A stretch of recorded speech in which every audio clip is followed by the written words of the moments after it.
संतोष देशमुख प्रकरण आणि आज करुणा मुंडे यांनी फेसबुक पोस्ट केलेली धनंजय मुंडे यांचा उद्या राजीनामा होणार, हे प्रकरण आज पुन्हा एकदा मोठं चर्चेत आलेलं आहे आणि यासाठी बोलण्यासाठी माझ्यासोबत सामाजिक कार्यकर्ता अंजलीताई दमानिये आहेत. ताई, काय सांगणार की आज करुणा मुंडे यांनी एक फेसबुक पोस्ट केलेली आहे की उद्या 3/3 ला हे धनंजय मुंडेचा राजीनामा होणार आहे अधिवेशनात?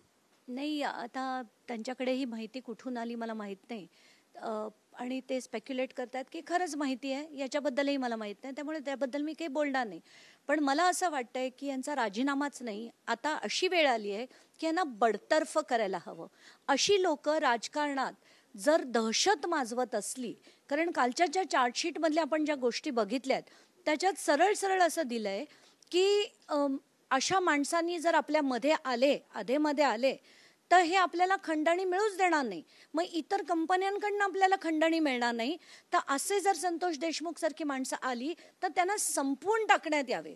त्याच्यानंतर 7 आणि 8ला तो कट रचला गेला आणि 9 तारखेला त्यांना उचलून त्यांचं अपहरण करून त्यांना ज्या निर्दयी पद्धतीने ते केलं. आणि त्याच्यात म्हणजे चार्जशीटमध्ये असं लिहिलंय की तो जो डिजिटल एव्हिडन्स, जे व्हिडिओ मिळालेत, त्या व्हिडिओमध्ये असं दिसतंय आणि त्याच्या खाली जे CIDने टिप्पणी दिली आहे लाल अक्षरात की हे अमानुष कृत्य जे घडलंय, ते अमानुष कृत्यावरनं आपल्याला दिसतंय की, आणि त्यांनी 2-3 शब्द असे वापरलेत की हे क्रूर आणि अमानुष कृत्य झालंय. तर मला असं वाटतंय की अतिशय गंभीर आहे हे सगळं आणि अशा लोकांना राजकारणात राहणं मुळात चुकीचं आहे, गंभीर आहे. यांना हात धरून राजकारणातून बाहेर काढलं गेलं पाहिजे. आता मागच्या इतक्या जेव्हापासून संतोष देशमुख प्रकरण झालेलं आहे तेव्हापासून सुरेश धस असतील किंवा तुम्ही असतील, हे जे जे विरोधी लोक आहेत हे मागणी करतायत की धनंजय मुंडे यांनी राजीनामा दिला पाहिजे. मात्र ही आतापर्यंत ही मागणी काय आणखी पूर्ण झालेली नाही आहे आणि उद्यापासून अर्थसंकल्पीय अधिवेशन असणार आहे. नेमकी तुमची भूमिका कशी आहे? उद्या मी जाहीर करणार आहे माझी भूमिका. आणि कारण कालच्या ज्या चार्जशीटमध्ये सुद्धा अनेक गोष्टी आलेल्या नाही आहेत, तर त्या डिटेलिंग आता थोड्या वेळात अनेक्शन्स वगैरे मिळतील आणि ती मिळाल्यानंतर मी माझं सगळं डिटेलिंग करून उद्या दुपारी मी माझी पत्रकार परिषद घेऊन याच्या पुढची दिशा कशी असणार आहे ते ठरवणार आहे आणि ते जाहीर करणार आहे. जो वाल्मिक कराड हा कालच्या SITच्या आरोपपत्रामध्ये ही मुख्य सूत्रधार असल्याचं सांगण्यात आलेलं आहे. तुम्ही सुरुवातीपासून एक आरोप करतायत की वाल्मिक कराडवरती VIP ट्रीटमेंट मिळते. एक जेल कारागृहाने सुद्धा असं पत्र पाठवलेलं आहे की ती CCTV बंद आहेत. म्हणजे कसं बघाल हे असं? नाही, आता हा सगळ्यात कळीचा मुद्दा आहे की आपण जो म्हणतोय राजकीय दबाव आहे, धनंजय मुंडेंचा दबाव आहे, हे कशावरनं? तर आज तगायत तुम्ही बघितलं असेल वाल्मिक कराडला कधीही बेड्या ठोकल्या गेल्या नाहीत. त्या व्यतिरिक्त आत्ताच्या घटकेला जेलमध्ये त्याची इतकी सरबराई होतीये, त्याला स्पेशल चहा, नाश्ता, जेवण हे सगळं तिथे त्याला जेलमध्ये मिळतंय. एवढंच नाही, त्याचे मित्र येऊन त्यांना भेटतायत. वकिलाच्या नावाखाली जो उठतो तो त्यांना येऊन भेटतो. हवा तेव्हा CCTV स्विच ऑफ केला जातो. जे व्हिडिओ कॉन्फरन्सिंग होतंय, 2-2 तास ते व्हिडिओ कॉन्फरन्सिंगवर बोलतायत. याला आपण म्हणू शकतो का की हा सामान्य न्याय आहे आणि हा सामान्य माणसाला न्याय हा मिळतोय असं वाटतंय का आपल्याला? आपल्या सगळ्यांना दिसतंय की ह्या राजकीय लोकांसाठी न्याय वेगळा असतो, सामान्य माणसासाठी न्याय वेगळा असतो. आणि आत्ताच्या घटकेला हेच सगळं संपवण्यासाठीचा माझा लढा आहे की हे राजकारण्यांना धडे शिकवले गेले पाहिजेत की यापुढे असे कृत्य कधी करणार नाहीत.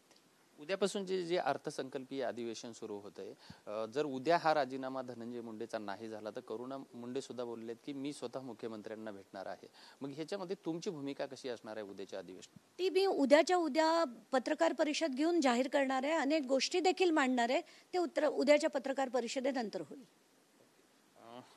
याबाबत राजीनाम्याची स्पष्ट भूमिका तुम्ही मांडणार आहेत का? कसं राजीनामा नाही, मी आता तर माझी बडतर्फीची मागणी आहे. कारण आता राजीनामा कोणाकडनं अपेक्षा करू शकतो की ज्या माणसाला नैतिकता आहे. तर आत्ताच्या घटकेला राजकारणात इतकी गुंडागिरी झाली आहे की आता अशा गुंडांकडनं नैतिकतेची अपेक्षा करणं मुळात चुकीचं आहे. अशा माणसांना बडतर्फ केलं पाहिजे. पण ती ताकद फडणवीसांमध्ये आहे की नाही मला माहीत नाही. नसेल तर त्यांना आता शिकवली पाहिजे.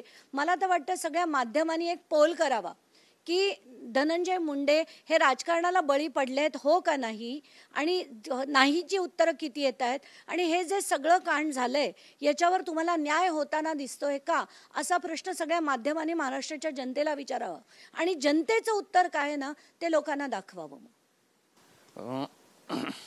ह्या होत्या अंजली दमनिया आणि आता त्यांचा राजीनामा नाही तर त्यांना बडतर्फ करावं अशी मागणी त्यांच्याकडून करण्यात येत आहे आणि या सर्व संदर्भामध्ये उद्या एक त्या प्रेस कॉन्फरन्स सुद्धा घेणार आहेत. त्या प्रेस कॉन्फरन्समध्ये नेमके काय खुलासे करणार आहेत याकडे सुद्धा पाहणं गरजेचं आहे.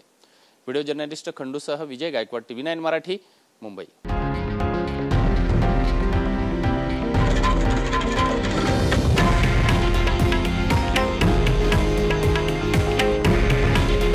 हे आहे देशातील नंबर 1 न्यूज नेटवर्क आणि आपण पाहत आहात TV9 मराठी. काळजी तुमची, हित महाराष्ट्राचं.